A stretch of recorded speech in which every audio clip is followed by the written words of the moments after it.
exhausted in business, here's some ways so you can feel better even on the days where you do feel tired and drained in business.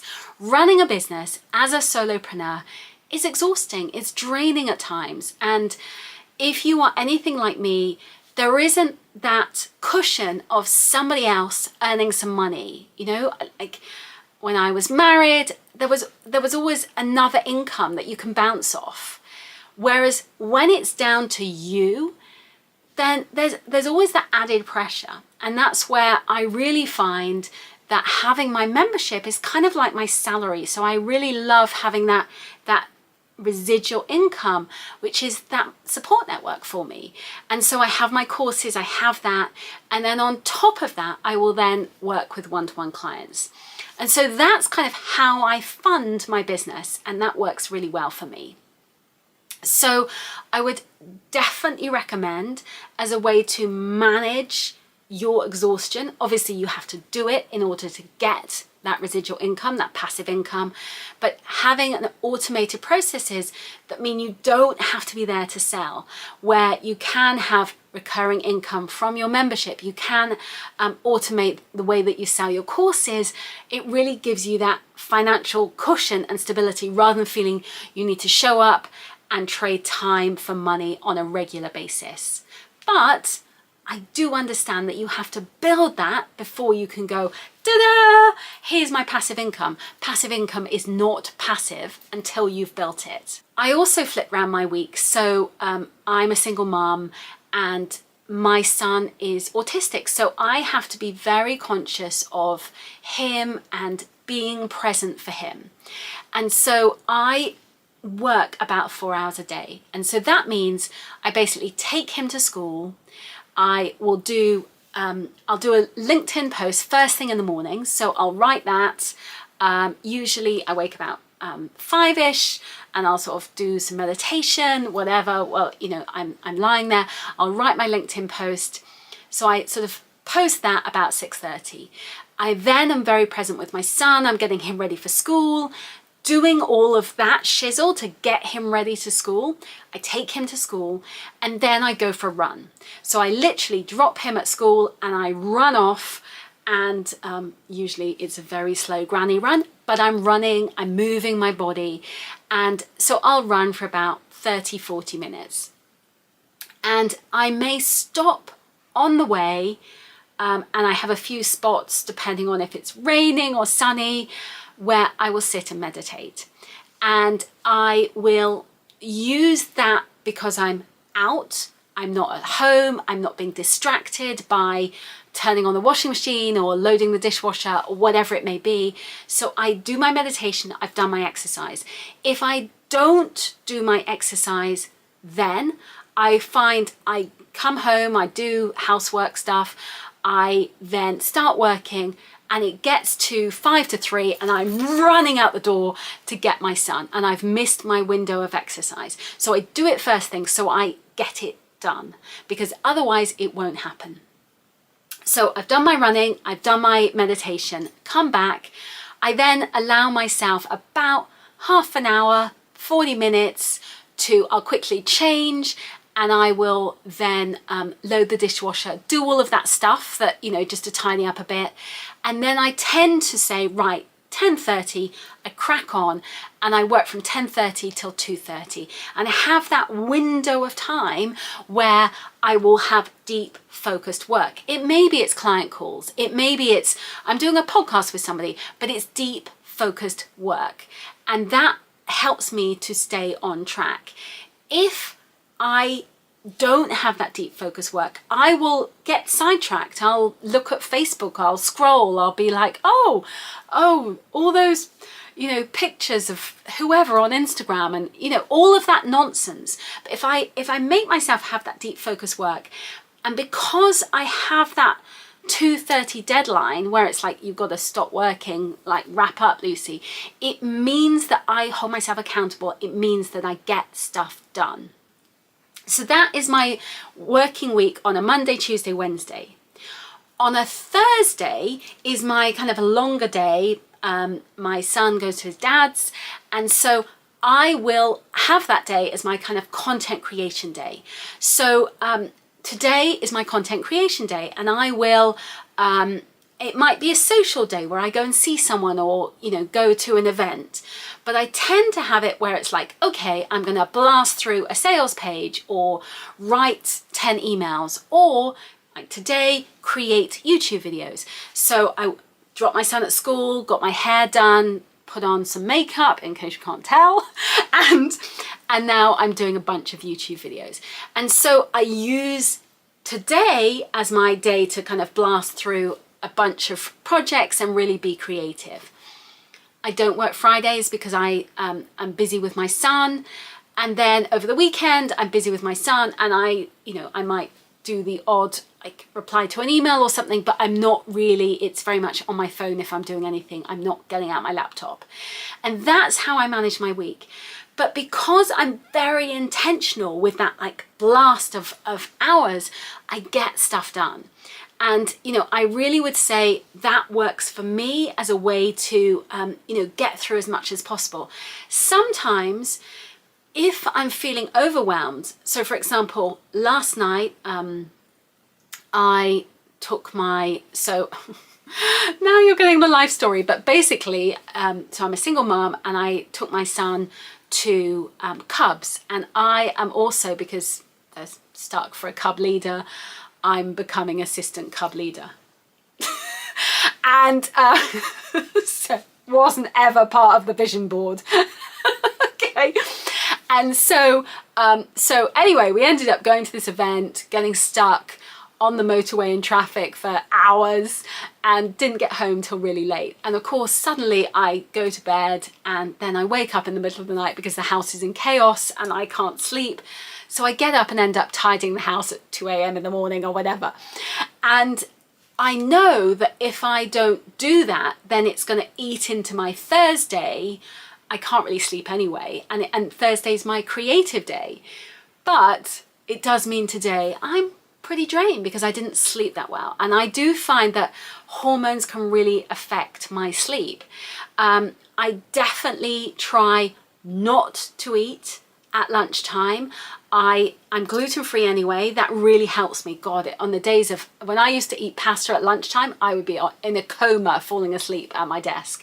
And so I tend not to eat in the afternoons. I try and make it really light. I will have something, I think, I'm not keto, but I do like the way they sort of talk about, is it fat bombs or something? Like, so I will often have like a spoonful of almond butter with a bit of honey, and that just gives me a bit of energy, keeps me going, but it doesn't send me into a food coma. And so, find ways that work for you without you falling asleep.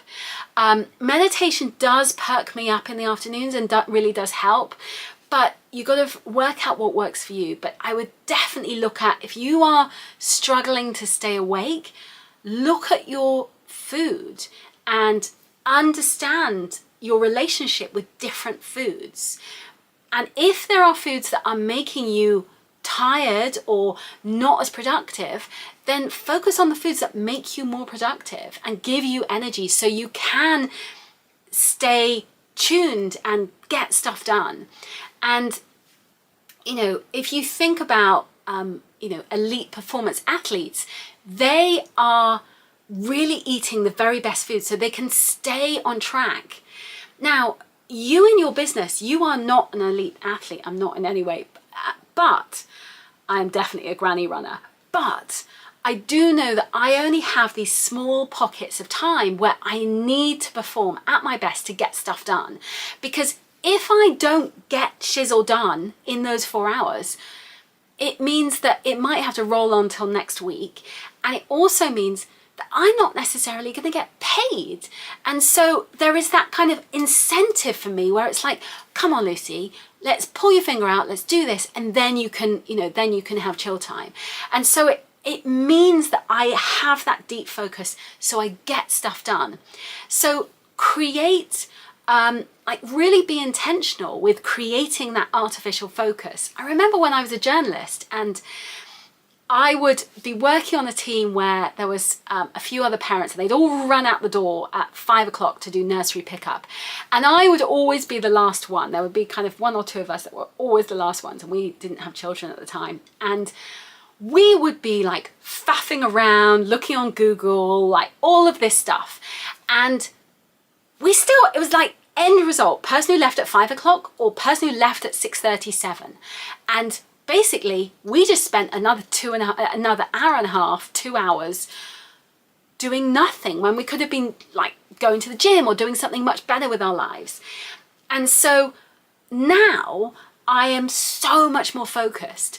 And if you can create those artificial deadlines, it will make you do other stuff. So you do have time to live your life, because if you then have other interests in your life, you can, go to a yoga class or take up painting or whatever it is that is your interest, then you become a much more fully rounded person.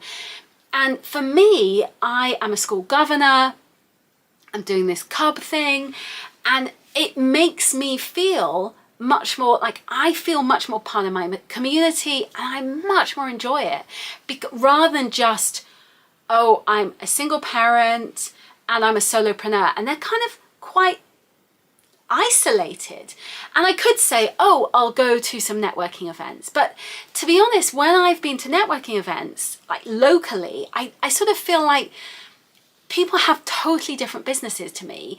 And while it's nice to meet them and get to know them, actually it's a much better use of my time to actually invest in the online world, where I'm deep focused online world, grow that so I can do things that I really enjoy outside of work.